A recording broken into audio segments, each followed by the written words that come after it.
Galing ako sa dentist. Pinabunot ko na kasi yung ngipin ko na kapag sumumpong ay sobrang sakit na umaabot na hanggang ulo ko. Diyos ko. Kaya pinili ko na talaga yung mas maagang appointment. Appointment via online. Message mo lang sila sa FB page nila at magre-reply sila sa inyo.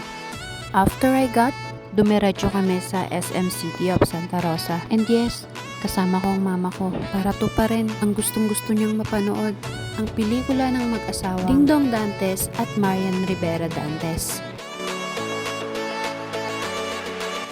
Pumila na nga ako para bumili ng ticket. Ticket na para sa dalawa. Para sa akin at para kay mama. Oh, date yan.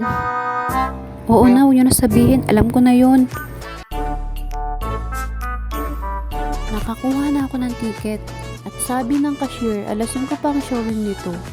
Bale, alas 3 kami nakakuha ng ticket. Kaya naglibot-libot muna kami dito sa loob ng SM. Kami riwain.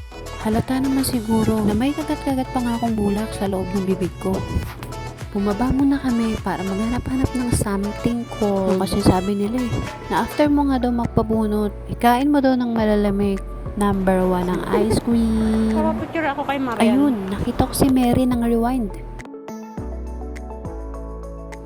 Ikinain ko na ng ice cream kahit na nga wala pa akong maramdaman sa kabila akong pisngi. Dahil hindi pa nga nawawala. Ang epekto ng anesthesia. Bala ka dyan.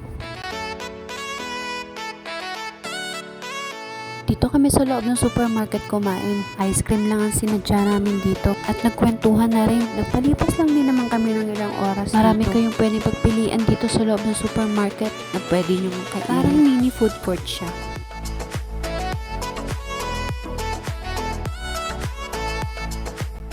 So ayun, umakyat na kami. At nakakita nga na naman ako ng malamig. Si mama talaga nagturo niyan. Pili daw ako nun malamig. Lahat na yata ng malamig gusto ipakain sa akin.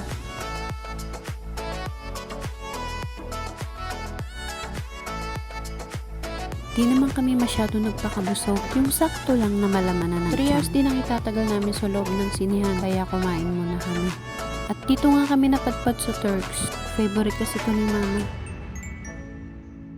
Kahit hirap pa nga talagang kumain.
Natin. Uwian na.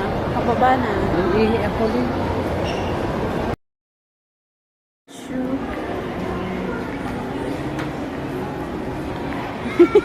Ma, kamusta ang rewind? Happy. Happy? Happy lang. Happy na ano, na sad. Ayat.